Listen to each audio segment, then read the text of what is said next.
El título de la conferencia es Espiritismo, Dimensión y Alcance. Es el tema.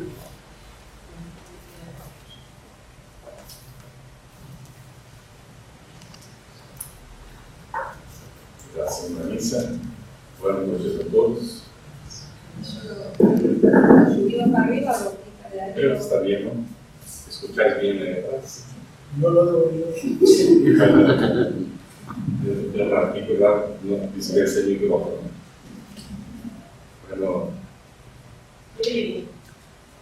como siempre pedimos a los buenos espíritus con la oración de Marisa que nos acompañen los espíritus, nos dejen solos para el mejor entendimiento posible del tema que nos reúne. Como Marisa anunció, el espiritismo, su dimensión y su alcance. Dentro de la dimensión del espiritismo vamos a examinar el tamaño, la extensión, la proporción de la doctrina espírita. Y dentro del aspecto del alcance, vamos a abordar más específicamente la cuestión de la significación, efecto y trascendencia del espiritismo. Me gustaría mucho que, si quisierais participar, hacer preguntas, en cualquier momento no podéis levantar la mano. De todas maneras, mas al final dejaremos tiempo para preguntas. Entonces, si tenéis alguna duda relacionada con el asunto o con el espiritismo, podéis aprovechar la oportunidad para que podamos intercambiar ideas. El espiritismo tiene doble naturaleza. Allan Kardec lo examinó y lo presentó para nosotros de esta manera. Él tiene una parte humana, que es la contribución de nosotros los encarnados, y que en primer momento contó con el apoyo de médiums que estaban esparcidos en diversos puntos de la Tierra. Ya luego, en el comienzo, fue de esta forma, porque los fenómenos llamaron la atención en Haigsville, en Estados Unidos, pero no significa que ahí ocurrieron por primera vez, porque en la revista Espírita, que fue escrita por Allan Kardec en el periodo de 1858 a 1869, nosotros vamos a encontrar registro de manifestaciones espirituales ocurriendo en Europa, en diversos países, en distintos momentos en el pasado. Y el registro de la existencia del fenómeno en los libros más antiguos de la historia de la humanidad. Por lo tanto, el fenómeno en sí, él existió desde que existe el hombre. Esto nos va dando, ¿no?, una idea de este tamaño del espiritismo. Vamos observando entonces la presencia de la manifestación espiritual desde que el hombre es hombre. Hay libros escritos que examinan el período tribal, cuando nosotros no teníamos civilización como conocemos, y en donde ya había la manifestación de los espíritus, de a tal punto que surgió el culto a los llamados abuelos, el culto a aquellos que eran conocidos y que se transformaban en íconos para las comunidades tribales en aquel entonces. De esta manera, hay ya esta manifestación desde el comienzo. pero la manifestación siempre dependió de la naturaleza humana. O sea, no hay la manifestación espiritual en nuestro campo sin la participación del ser humano. Así que el espiritismo trae esta doble naturaleza, la humana por la participación de los encarnados y la naturaleza divina por la participación de los espíritus, presentando para nosotros lo que nosotros vamos a conocer como siendo la ley divina. Si nosotros nos reportamos al Antiguo Testamento, y Allan Kardec hace esto, luego en el capítulo 1 del Evangelio según el Espiritismo, vamos a encontrar los 10 mandamientos que fueron recibidos por Moisés por un proceso divino, que no era llamado de esta forma en aquel entonces, porque no había la palabra fue creada por Allan Kardec después. Por lo tanto, cuando encontramos traducciones de la Biblia en donde aparece la palabra divinidad, es una alteración del texto, porque en aquel entonces no existía la palabra, pero sí el fenómeno existía. Entonces Moisés recibió de los espíritus, y él dijo al pueblo que fue directamente de Dios, porque había, y Allan Kardec lo deja muy claro en el capítulo 1 del Evangelio según el Espiritismo, la necesidad de que el pueblo aceptara a Moisés. Era un pueblo rudo, era un pueblo bastante ignorante, un pueblo muy más volcado a los aspectos materiales, que hoy, comparando con la civilización que tenemos, sería como niños, considerando, ¿no?, la sociedad de entonces. ¿Y que éramos quién? Nosotros mismos, reencarnados en aquel entonces, o algunos de nosotros, ¿no? Porque en aquel entonces había bastante menos espíritus encarnados que desencarnados. Hoy ya hay una cantidad bastante más amplia de espíritus encarnados. Y por lo tanto, ni todos los que estaban en aquel entonces siguen hoy, ¿no? Hay más espíritus reencarnados hoy. Pero no significa que no estuvieran ligados a la tierra en aquel entonces. Había un gran contingente, como hoy sigue habiendo, de espíritus desencarnados ligados a la tierra. Pero ya hay un balanceo más, vamos decir, efectivo en términos de espíritus reencarnados. La cantidad es bastante más amplia hoy. Entonces, vamos ver Moisés recibiendo los 10 mandamientos. Y Allan Kardec pone de manera muy objetiva el capítulo 1 del Evangelio según el Espíritu. Todo lo más era la ley civil, escrita por Moisés y otros, porque hay indicativos históricos de que Moisés no escribió los 5 libros, de que hubo participaciones posteriores incluso a su desencarnación para la composición de algunos de ellos, pero esto no es fundamental. El hecho es que lo que importa es el contenido, así como los evangelios, que tenemos los 4 evangelios de los evangelistas, y sabemos que hubo también participación de muchas personas a lo largo del tiempo por diversos procesos, pero esto no pierde, no hace perder el contenido, como León Denis lo destaca en Cristianismo y Espiritismo, dejando muy claro para nosotros que la esencia siempre fue preservada. Entonces, desde el comienzo, la esencia está preservada. La esencia de la ley divina está preservada en los 10 mandamientos y va a ser preservada después en los textos que van a surgir periódicamente, pero nosotros, con nuestra naturaleza humana, normalmente hemos intervenido y causado algunas dificultades que aún permanecen hoy dentro del espiritismo. Porque cuando nosotros dejamos prevalecer nuestros intereses personales, nuestros puntos de vista, nuestras maneras de ver, y no dejamos prevalecer efectivamente la esencia divina de la ley en nuestro comportamiento, en nuestras acciones, en nuestros sentimientos, entonces nosotros intervenimos de manera negativa dentro del proceso de la revelación divina. Pero esto hace parte del proceso. Es necesario porque es la forma como aprendemos. Poderíamos seguir un camino más recto, pero muchas veces elegimos los atajos las desviaciones y tenemos después que volver al camino recto. Pero en este proceso aprendemos. Y no podemos decir que Dios nos puna por cuenta de esto, porque vamos entendiendo en el estudio del espiritismo que dentro de la ley divina no hay punición, hay oportunidad renovada de aprender y consecuencia de la ley en función de aquello que hacemos o dejamos de hacer, pero no punición, porque las oportunidades se van a repetir de acuerdo con nuestras necesidades. Es como el niño que es rebelde. Si es rebelde, sufre más, aprende menos, tiene más dificultad, se retrasa en muchas cosas. Pero si es más dócil, entonces aprende más fácil, se desarrolla con más amplitud y tiene condiciones de ser más efectiva su contribución para la sociedad. Así es con todos nosotros. Entonces vamos a observar que el espiritismo va a poseer esta doble naturaleza.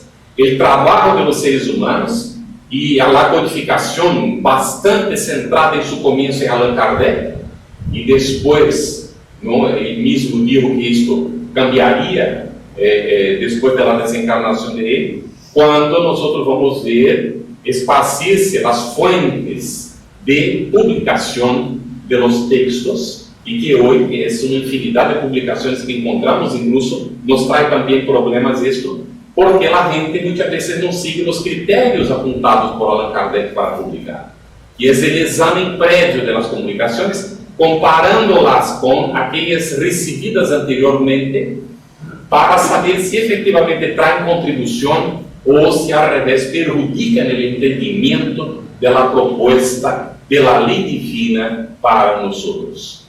Porque lo importante de esto es el entendimiento y la vivencia de la ley de Dios por todos nosotros.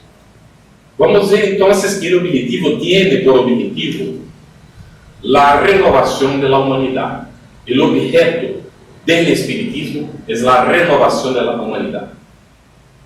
Por lo tanto, ya podemos decir que su tamaño es el tamaño de la humanidad. No será pretensión una cosa como estas. No estamos diciendo que toda la gente será espiritista. Cuidado, porque no será. No hay ninguna pretensión de que toda la gente sea espiritista. Pero vamos a volver al comienzo de lo que hemos dicho. La ley de Dios es la misma para todos. Las interpretaciones es que son distintas. ¿Está bien? Pero la ley es la misma. Y como el espiritismo va a rescatar para la humanidad la esencia de la ley divina, entonces hay una oportunidad de que el espiritismo crezca bastante dentro de la humanidad. Incluso ocurrió esto. Allan Kardec lo destaca en los textos de la revista espírita. Porque el espiritismo en 10 años se quedó más conocido en el mundo de que el cristianismo era conocido en 10 años en su tiempo. Creció de una manera vertiginosa, dio la vuelta en el mundo mientras estaba reencarnado Allan Kardec, el espiritismo. Después sufrió contratiempos, sufrió persecuciones que no están bien explicadas, no están bien estudiadas, pero que podemos aventurar un poquito y que le cortó un poquito esta dimensión del espiritismo, pero que también hace parte del proceso evolutivo nuestro. Y uno de los graves problemas que dificultó la marcha del espiritismo se llama la ignorancia y el egoísmo de los hombres. En los comienzos, Allan Kardec incluso trabajó para que el espiritismo se despersonificara. Él cambió su propio nombre para no firmar la obra espiritista como Hipólito Leão Denis Arribay. Él utilizó un seudónimo para despersonificar el espiritismo. Pero nosotros después agarramos la obra de Allan Kardec y personificamos en algunos momentos, imponiendo al movimiento espiritista nuestras ideas personales. incluso cambiando el nombre de la revista para Reina 3, 2000 y así sucesivamente, ¿no? Afirmando a la humanidad y publicando textos diciendo que el espiritismo era netamente científico, y cuando Allan Kardec lo codificó con tríplice aspecto, lo dejó muy claro: sí, el espiritismo es ciencia, no la ciencia de los hombres, pero una ciencia nueva que trata de un nuevo objeto que es la realidad espiritual, que no es objeto de la ciencia materialista, pues que la ciencia materialista no considera el espíritu. ¿Cómo puede estudiarlo si dice que no existe?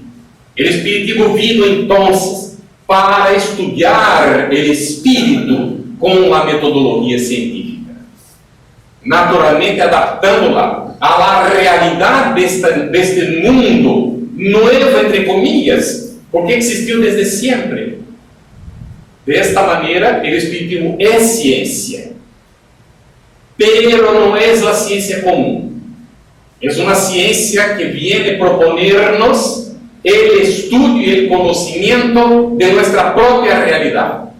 ¿Qué es lo que somos? ¿De dónde hemos venido? ¿Por qué estamos aquí? ¿Para dónde vamos nosotros?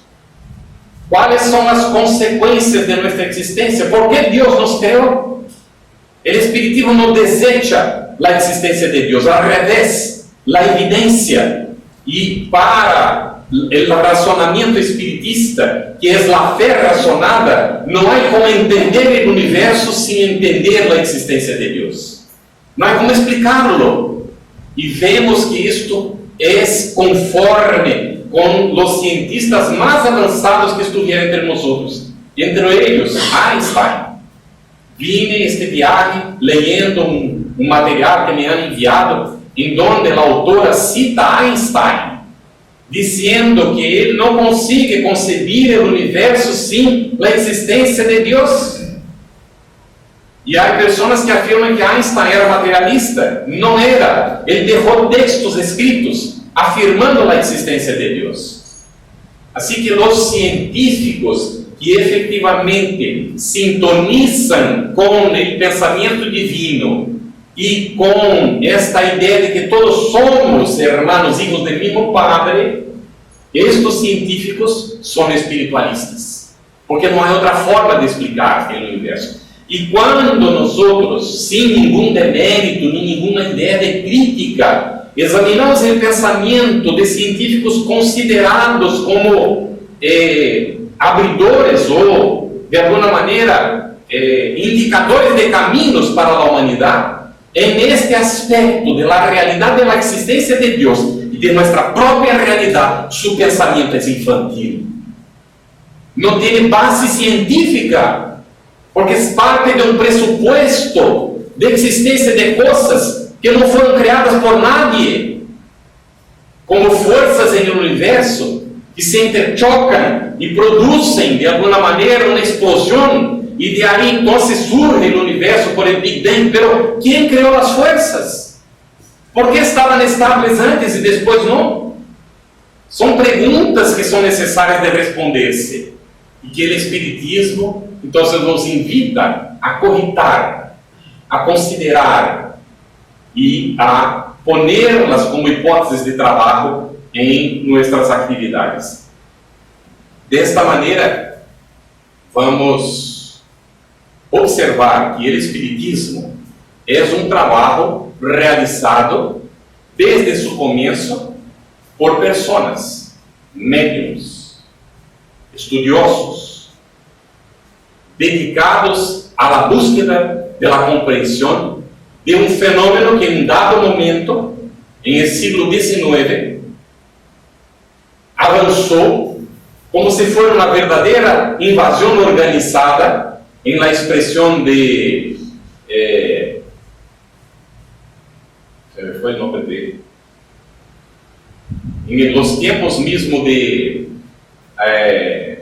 Hydesville, Andrew Jackson Davis escribió que en aquella noche en que las muchachas de Hydesville, las hermanas Fox, traba um contato, não? Identifica que ali é um espírito que se comunica, ele escreve: hoje despertei com a impressão, ou algo assim, estou ponendo com minhas palavras, de que se iniciou uma verdadeira invasão organizada.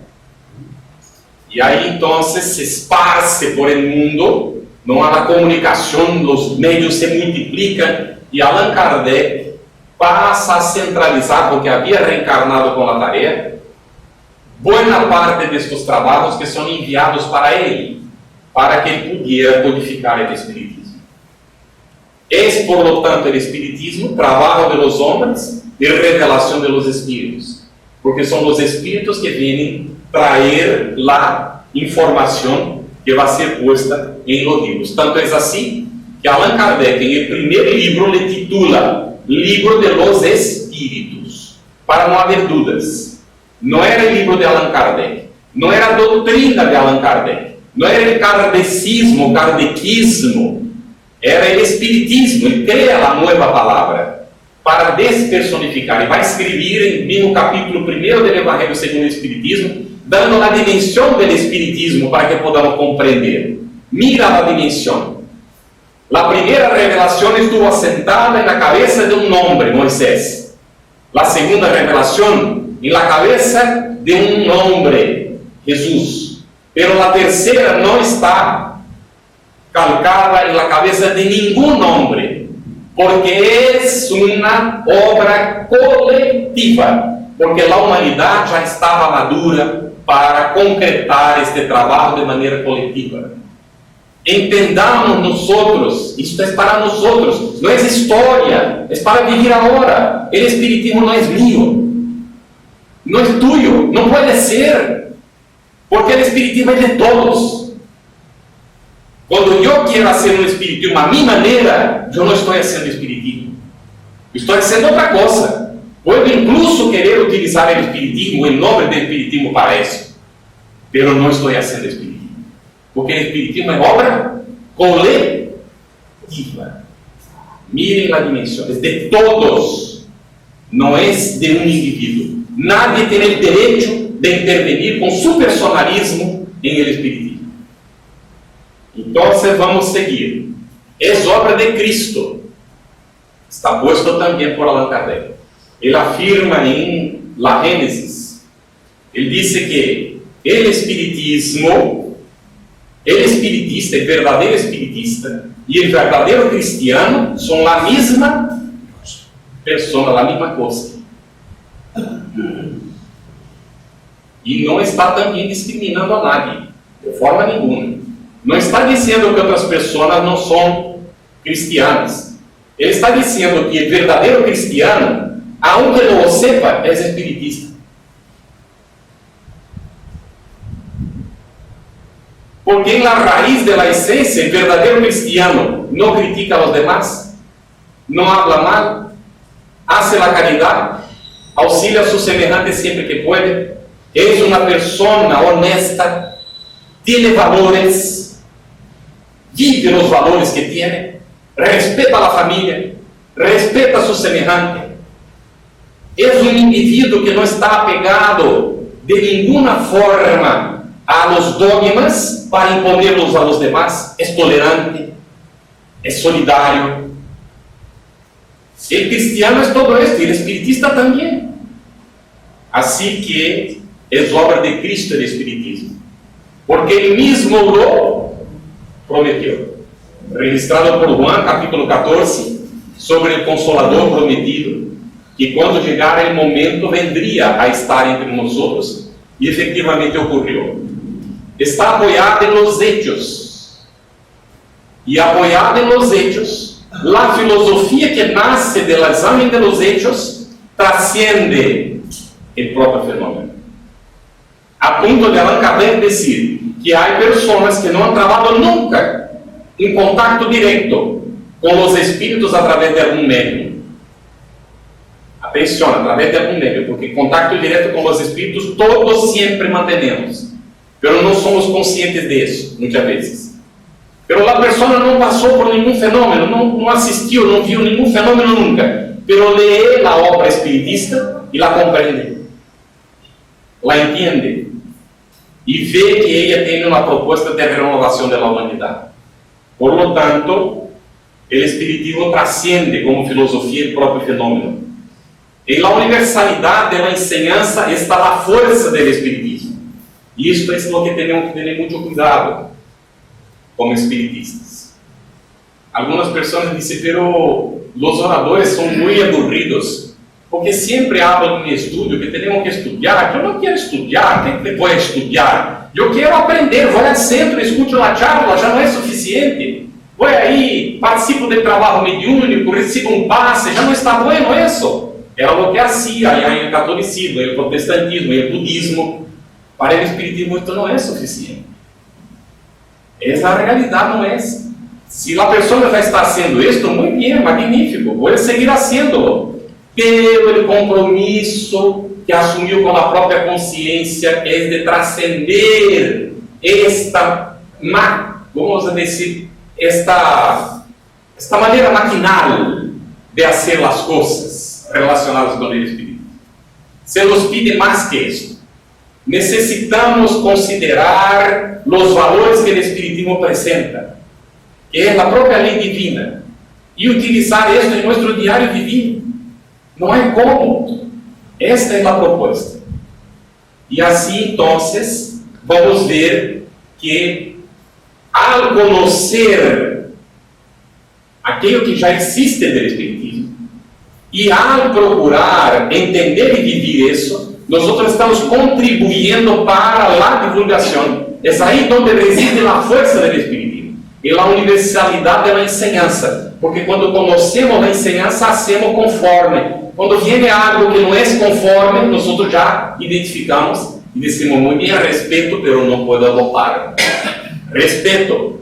La persona haga lo que quiera, puede seguir como quiera, todos tienen libertad, pero yo no puedo compactuar, porque sé que esto no es espiritismo. No voy a criticar, no voy a tirar piedra, no voy a hacer nada de esto. Voy a vivir conforme el espiritismo enseña, que el otro haga como quiera, porque no es un problema mío. Es una cuestión de decisión y elección del otro. Es ciencia de observación y filosofía espiritualista universal el espiritismo.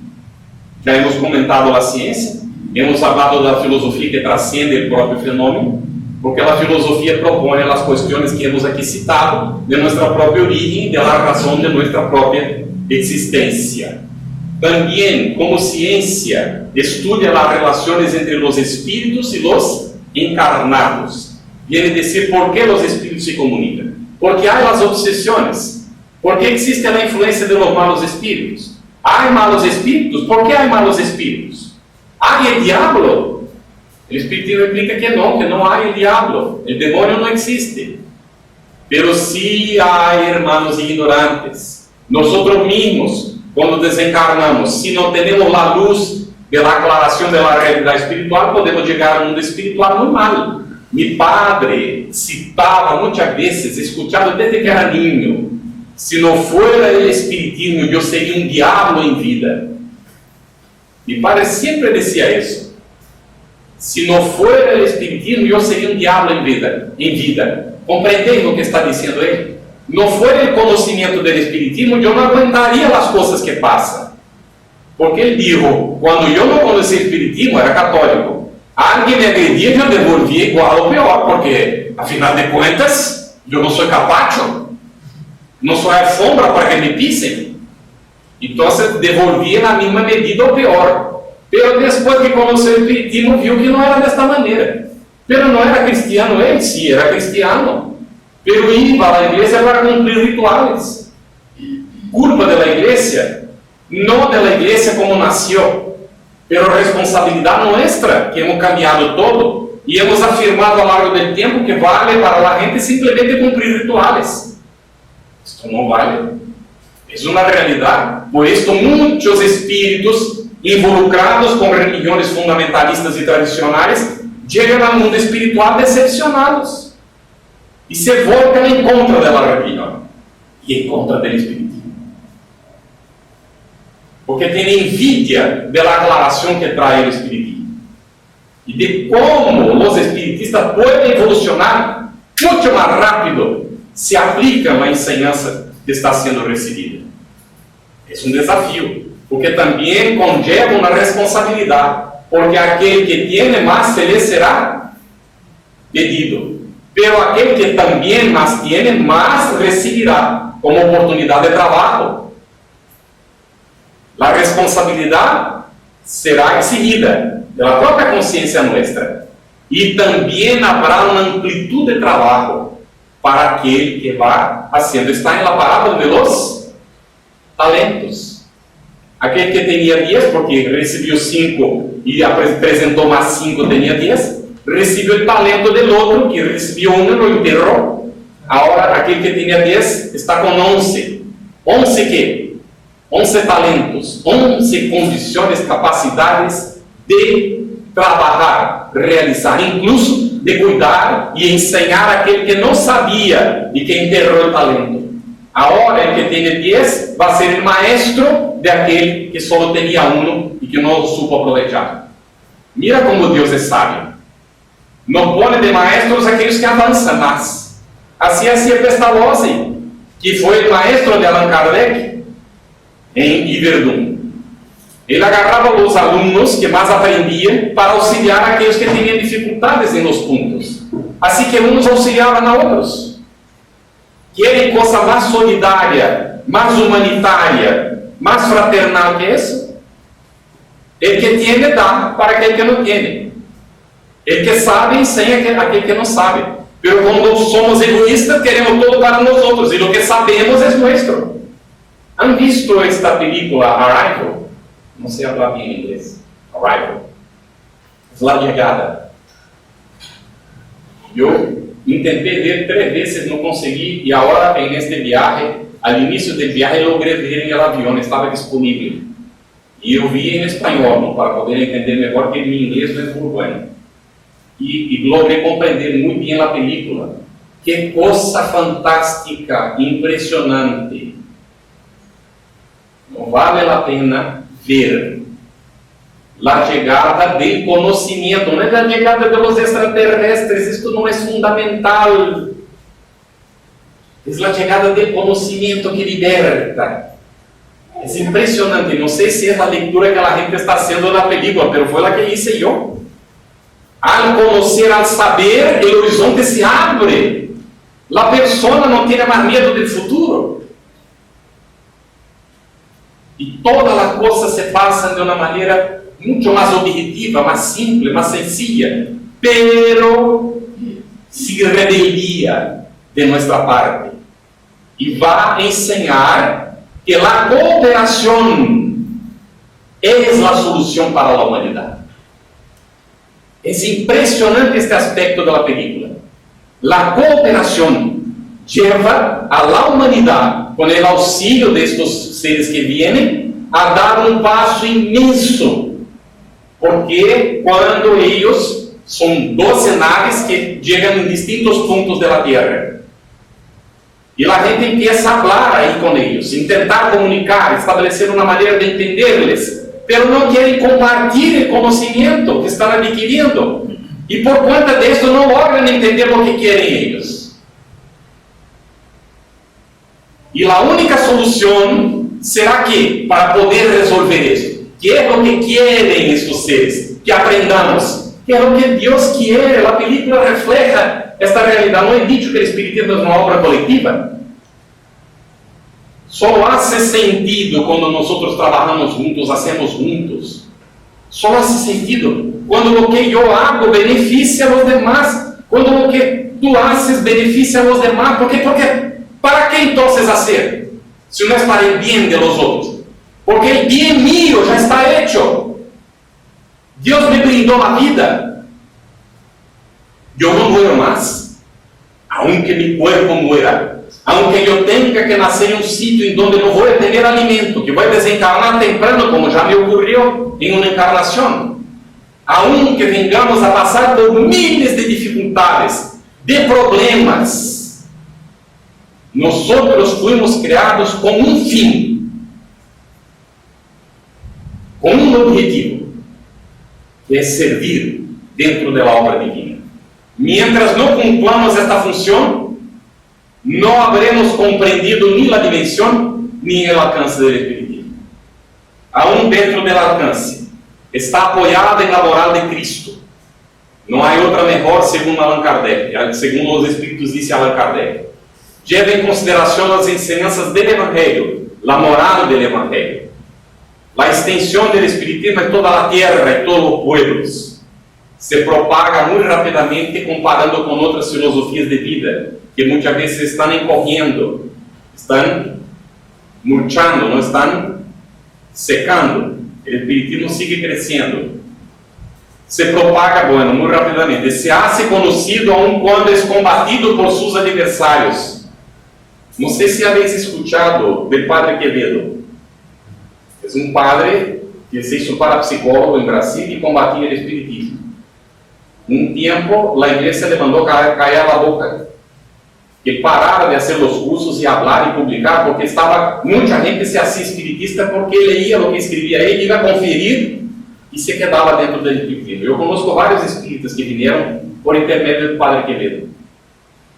Allan Kardec dijo, él preguntó a los espíritus, ¿cómo vamos a divulgar el espiritismo si no tenemos metodología, no tenemos dinero para la publicidad? Y los espíritus le han dicho, calma, calma, los contradictores del espiritismo le divulgarán, incluso los propios curas. Y Allan Kardec dijo, pero ¿cómo va a llegar al interior? Él dijo, no te preocupes, la iglesia lo llevará. Y fue así, hasta que descubrieron, porque el propio Allan Kardec publicó, y ahí crearon un sistema, y el sistema empezó y no funcionó por el diablo. Toda la comunicación era dada por el diablo, pero no funcionó. No funcionó porque el espiritismo aclara que el diablo no existe. Y entonces partieron para la idea de la brujería. Fueron los curas, nosotros, dentro de la iglesia, que criamos esta idea de que el espiritismo es cosa de brujos.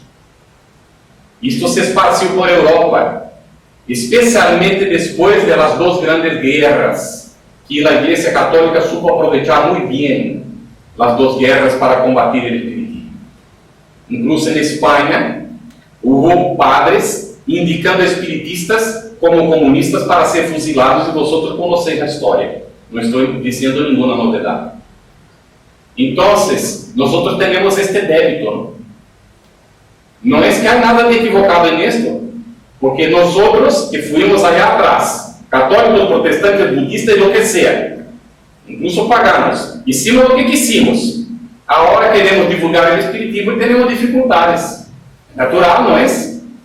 Tenemos que enfrentar aquello que nosotros mismos hemos creado. Pero el principal enemigo no está afuera, El principal enemigo está adentro. Este sí es que es el gran riesgo. Entonces destaca el valor del ejemplo, trae el germen de toda la renovación de la humanidad y propone dentro de su dimensión la fraternidad y la solidaridad. Haced a los demás lo que queráis que os hagan ellos. Esta es la propuesta fundamental del espiritismo en su significación, en su efecto, en su trascendencia, en su alcance y en su dimensión. Vamos a abrir para alguna pregunta, si queréis preguntar, y ahí vamos avanzando más con algunas ideas, puede ser.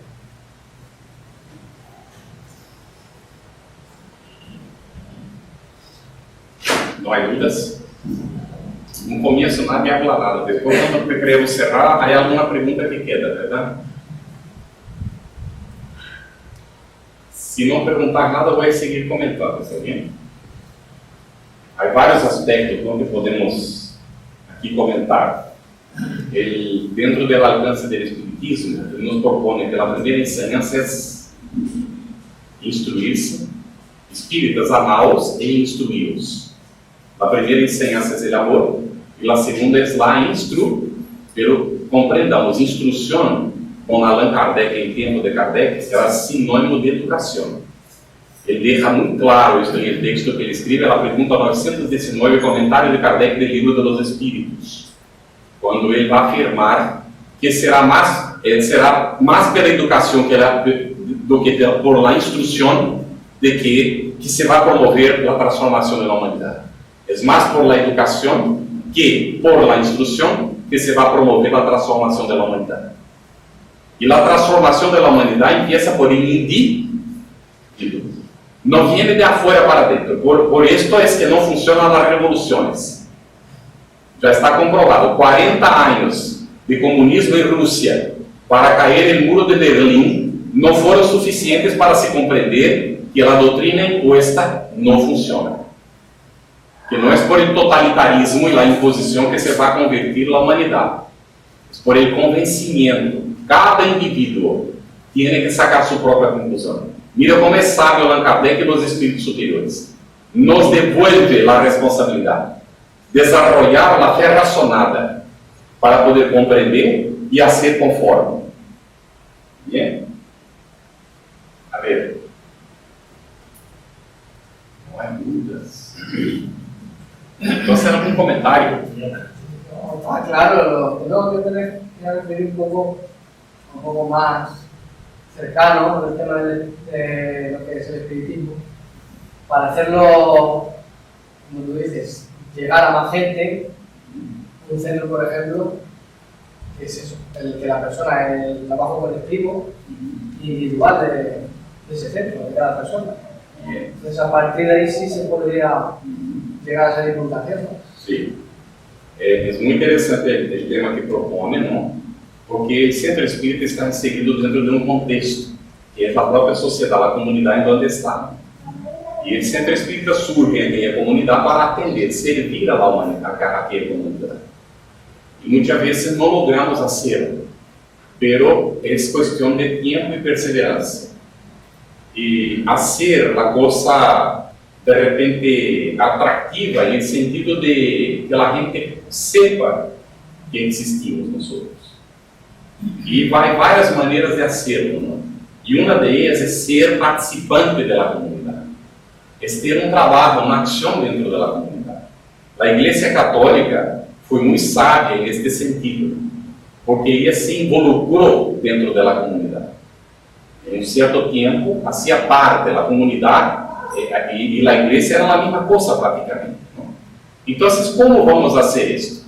Va despacito ocurriendo en España. Me recuerdo que cuando vinimos aquí había un concepto de que la caridad en España no era necesaria, porque esto hacía el gobierno. Porque el gobierno tenía programas sociales para atender a la gente que necesitaba alimento. Pero caridad no es solo dar alimento a la gente.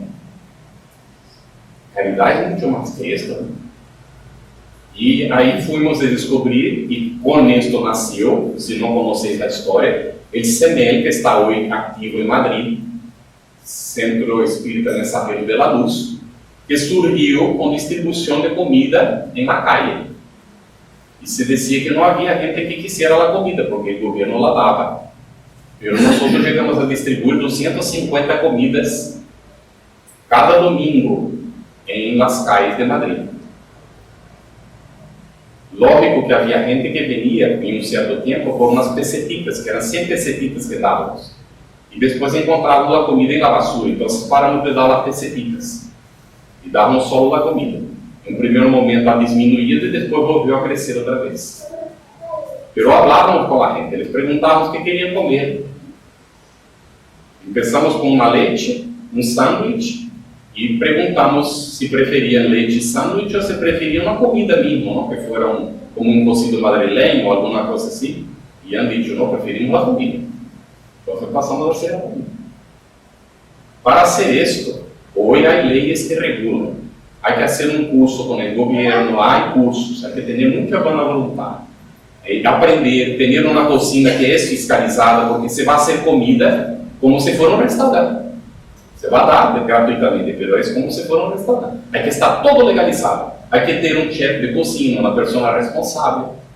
Por esto no es fácil hacerlo. Pero ¿qué gracia tiene hacer las cosas fáciles? Hay gente que necesita comida. En Madrid hoy hay un otro grupo que hace una especie de bazar de alimentos y ropas. Y claro, varios centros se reúnen para hacer esto. Es una acción dentro de la comunidad. Pero no podemos, no necesitamos limitarnos a esto. Vamos a ver qué la comunidad hace. ¿Cuáles son las acciones comunitarias que tiene el sitio en donde estamos, involucrarnos. No van a hacer publicidad del espiritismo. Deja que la gente nos conozca y algún día nos preguntarán. Eso es un poco distinto, ¿no? ¿Qué religión tenéis? Bueno, si preguntaste te voy a responder. Pero primero déjame hacerte una pregunta. Atención por lo que voy a poner ahora. ¿Te importaría responderme cuál es tu religión primero? Porque si la persona dice que es católica, la respuesta que tienes que dar a ella es una. Y si ella dice que es protestante, la respuesta es otra. Y si dice que es budista, la respuesta tiene que ser otra. Pero no basta decir que soy espiritista, no basta, porque no sabe qué es el espiritismo. Si te pregunto cuál es tu religión y tú dices espiritista, él va a pensar que el espiritismo es igual que la religión que tiene él. Si es budista, va a pensar que hay monjes. Pero la gente no es tan ignorante. No tenga dudas. Si no ha leído nunca nada y no sabe qué es, a veces va a preguntar, ¿pero qué es el espiritismo? Y te da la oportunidad. Pero a veces se calla y se queda con la propia convicción de lo que es. Algunos ya inmediatamente dirán, este es brujo, Dios mío, me estoy involucrando, o es cosa del diablo, este viene mandado por el devo. ¿Qué hago yo para librarme de él? Así que hay que primero preguntar, ¿cuál es tu religión? Si la persona dice, yo soy católico, dice, entonces déjame aclararte, yo tengo una religión, no es la católica, pero yo quería decirte que mi religión es cristiana. Para los protestantes también hay que decir, para todos hay que decir, porque hay protestantes que creen que el espiritista no es cristiano, porque hay pastores, en Brasil principalmente, que divulgan en el público que el espiritismo no es cristiano, y la gente se queda creyendo porque cree en el pastor. Entonces lo primero, mi religión es cristiana, su raíz está asentada en la moral de Cristo. Primer punto. Mi religión propone la fraternidad universal. Nosotros somos todos hijos del mismo Dios. Por lo tanto, todos somos hermanos. Todos, independiente de creer o no creer. Incluso los ateos, los bandidos, los ladrones, los políticos malos, son todos nuestros hermanos. ¿Quedó claro esto? Tercer punto que debemos de poner para la persona. Mi religión no tiene, si es protestante, pastor, si es católico, no tiene padre, no tiene cura, no tiene rituales, no tiene misa, no tiene bautismo, no tiene ningún tipo de paramento, no tiene intermediario para hablar con Dios. La persona debe estar preguntando a esta altura, ¿qué religión es esta? Porque esta es la que quiero yo. No. Habla de las excelencias del espiritismo primero. Después, y ahí dices más, en este momento sentimos inspiración muchas veces y hablamos, cuando estudiamos tenemos mucho para decir qué es el espiritismo. ¿No? Y en mi religión explica de dónde venimos, por qué estamos aquí, para dónde vamos después de la muerte. Y todo lo que creamos que debamos. Bueno, una vez comprendido esto, yo te puedo decir cuál es mi religión. ¿Puedo decir? Para ver si la persona está atenta. Sí, puede decir, yo soy espiritista. ¿Pero el espiritismo es religión? No en el sentido que estás acostumbrado, por eso he explicado. Porque el espiritismo es la religión natural propuesta por Jesús a la mujer samaritana. Cuando llegaría el día en que los hombres no adorarían a Dios ni en el cerro ni en el templo. Ningún templo, no es el templo de Salomón, de los judíos, en que la humanidad, los hombres adorarían a Dios en espíritu y verdad, porque Dios es espíritu. Eso no es excelente, esta doctrina. ¿Por qué somos espiritistas? Ahora yo voy a invertir, voy a preguntar. ¿Por qué somos espiritistas? Podemos avançar más 10 minutos, Marisa? Empecemos 10 minutos después, ¿verdad? ¿Todo bien para todos? Si terminamos 9:04? ¿Está bien para todos? Entonces vamos allá. ¿Por qué eres espiritista? ¿Quién quiere responder? Esté tranquilo para hablar, por favor, Luis. Yo soy espiritista porque he tenido otras religiones y la que más me ha convencido y la que más conocimiento me ha dado ha sido el espiritismo. Por lo tanto, decidí ser espiritista. Muy bien. Decidí ser espiritista. ¿Alguien más, por favor? Está en ¿por qué eres espiritista? Bueno, yo soy espiritista, puede ser por varias cuestiones. La más importante es nacer en una familia espiritista, ¿no? Yo decidí ya vivir lo que los trabajos espíritas como tío de 7 o 8 años. Luego, aún así, yo, cuando la conocí, estudiándola, la comprendí, era algo que no me extrañaba, todo lo que yo leía lo comprendía como lógico, como alguna verdad, ¿no? Y realmente cuando lo comprendía,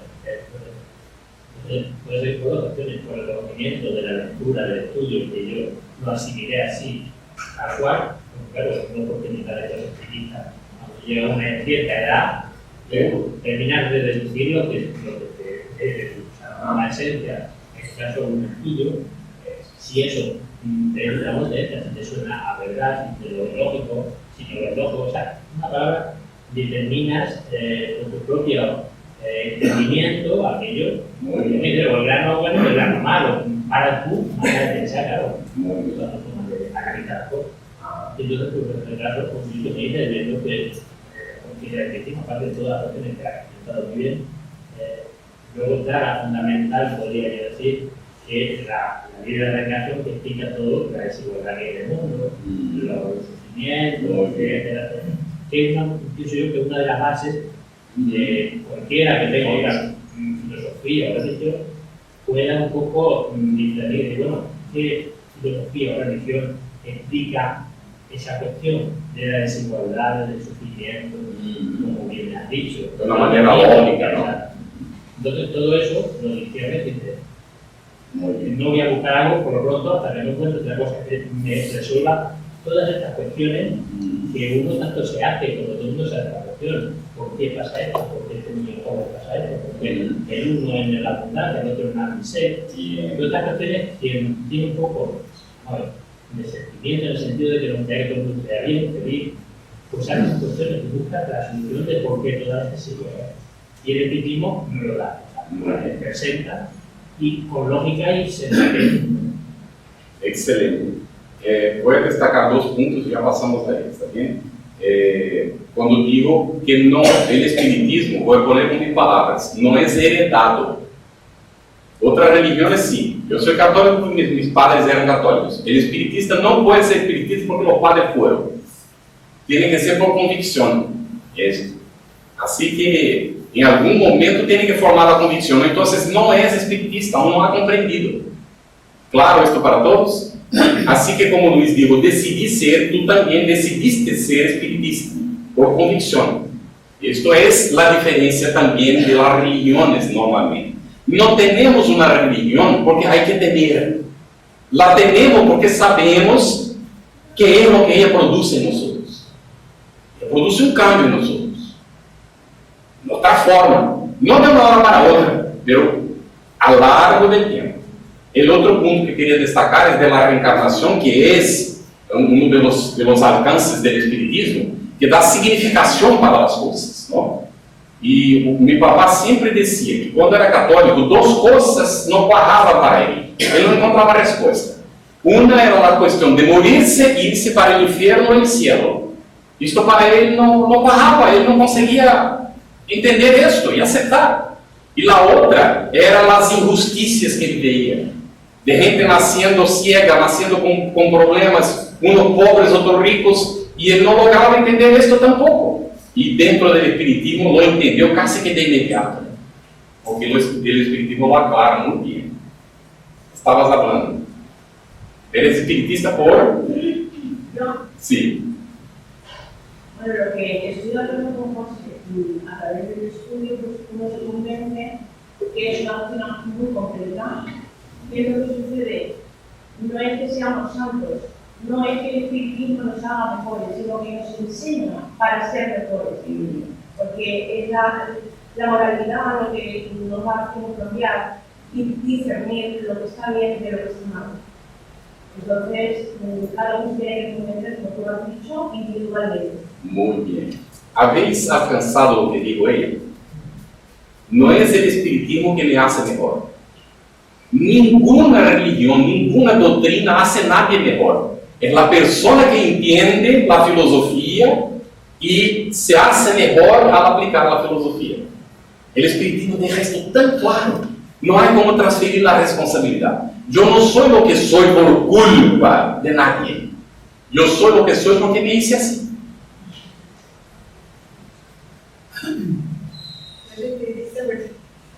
No sé, porque es algo como que yo lo conocí a través de Antonio, pero es como si no había sentido nunca jamás esta palabra, pero es como si yo estuviera esperando, yo qué sé, no me sentía nada extraño.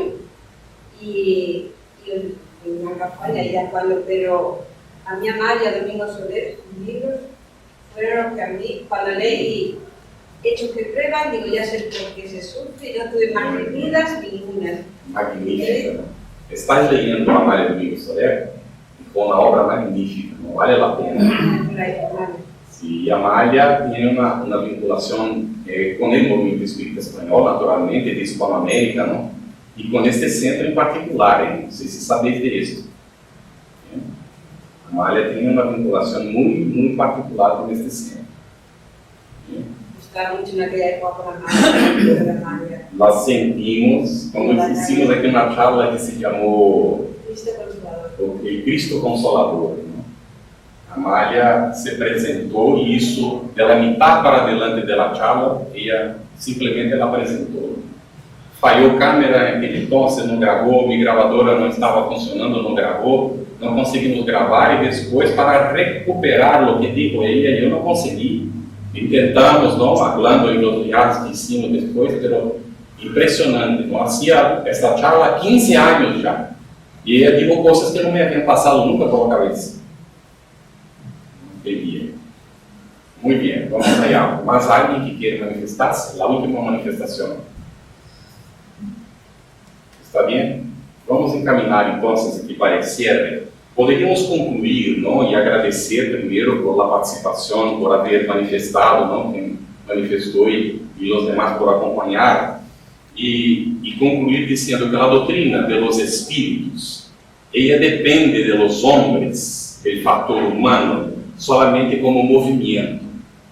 Porque la doctrina es compuesta por la enseñanza de los espíritus superiores y el movimiento espírita, lo que nosotros hacemos con esta enseñanza, el bien o el mal que aplicamos a la enseñanza. ¿Está bien? Entonces, la doctrina, la filosofía en sí no depende de nosotros, porque ya fue presentada por los espíritus superiores. Ellos complementarán, seguirán mandando informaciones, y esto no depende de nosotros. Pero el movimiento sí, esto lo hacemos. Por esto, mucho cuidado con las opiniones personales, las maneras de ver, las distinciones, los puntos de vista, el deseo de alejarse de los demás. Esto todo es en contra del movimiento espírita. La propuesta es de Jesús, estar juntos. Si no concordamos con alguien, más razón hay para estar juntos, para entender su punto de vista y poder entender el nuestro. Y puede ser que cuando llegue un cierto momento, cambiamos los dos, ni mi punto de vista ni el de él, porque los dos estábamos equivocados. Lo más común es esto. Y nos peleamos por punto de vista y nos separamos. Y dejamos de estudiar la propuesta de renovación espiritual juntos. Y de ejercitar esto uno con otro. Porque si yo no hago mi transformación en la relación de aquella persona con quien tengo dificultad, ¿dónde y cuándo voy a hacer mi transformación? ¿Me comprende eso? No hay enemigos, no hay. Hay personas que son puestas para convivir con nosotros como oportunidad de aprendizaje y de realización del bien para esta persona. El peor enemigo nuestro es un hermano carenciado de nuestra comprensión, de nuestro apoyo, de nuestra solidaridad. Cuando él entender que no deseamos su mal y que al revés le hacemos bien, él se cambia. Puede tomar 40 años, Divaldo dijo que Un perseguidor espiritual, un obsesor, le siguió 40 años, incluso en el baño cuando iba, de repente estaba ahí el obsesor. 40 años, pero se transformó. En un dado momento, él dijo, no es posible que yo voy a seguir. Tú no eres más el mismo. Llevo 40 años para perseguirme, hermano. Pero persiguió. ¿Habéis comprendido? No es fácil, pero es posible. Y si viene, no hay cruz que sea puesta en nuestro hombro que no podamos llevar. Por lo tanto, dentro del espiritismo no valen reclamos. No vale estar siempre pensando yo soy el peor, que yo no puedo nada. Esto es tontería de nuestra cabeza, porque Dios no nos creó para eso. Podemos todo. A veces no solos, pero apoyados unos en otros. ¿Qué hace Bezerra de Menezes? Estamos leyendo ahora de nuevo Cadenas Rotas. Nosotros estudiamos en familia todos los días. Estamos releyendo la obra de Manuel Filomeno de Miranda, así que terminar vamos para André Luiz otra vez. Todos los días en familia. En Cadenas Rotas hay un momento en que Bezerra de Menezes va a un manicomio para auxiliar a una muchacha. Pero antes de auxiliar a la muchacha, ele auxilia a todos los que están ahí obsesados en la misma habitación con él.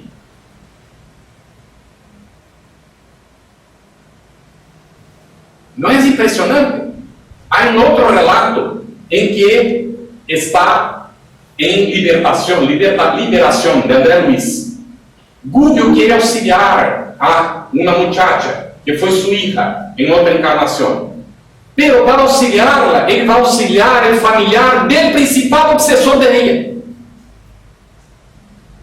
Cuando ele auxilia al familiar del principal, porque todos tienen dolor y sufrimiento, el obsesor entonces se rinde, porque ¿cómo voy a perseguir la hija de un hombre que me hizo esto para mi hija, o mi hijo, mi familiar? ¿Da para percibir? ¿Consigue alcanzar el poder del bien? Este es el alcance del espiritismo. Transformar a nosotros mismos y a los demás. Propone, por lo tanto, la renovación de la humanidad a partir de nuestra propia renovación. Yo termino citando Carlos Torres Pastorino. Muchas veces nosotros queremos auxiliar el mundo a mejorar. Hacemos cursos de filosofía, de matemática, de tantas cosas, de oratoria para aprender a hablar bien, porque queremos auxiliar a los demás para que el mundo mejore. Y él dice, pero la mayor contribución que yo puedo dar para que el mundo mejore es mi propia renovación. Esta es la mayor contribución. Si yo convenciera a 10 personas a se transformar para el bien, no tendría el mismo valor que mi propia transformación para el bien. Porque dice Gandhi, cuando una alma se ilumina, muchas almas se iluminan con ella. Es automático. No es necesario convencer a nadie a ser espiritista. No os preocupéis con esto. Comprender la dimensión y alcance del espiritismo es una cuestión para nuestro uso personal. Porque las personas serán espiritistas en el futuro, como serán cristianas, por ver nuestro comportamiento cristiano espírita en la vivencia, en la convivencia del diario vivir, de todos los días, en la perseverancia de autosuperación, no porque somos buenos, no porque somos mejores que otros, no porque somos perfectos, pero porque hemos entendido que hay un camino y nosotros estamos brillando este camino, con coherencia, dedicación, esfuerzo diuturno para hacernos cada día mejores. Muchas gracias, mucha paz para todos. Gracias una vez más al centro por recibirnos. Gracias a ti.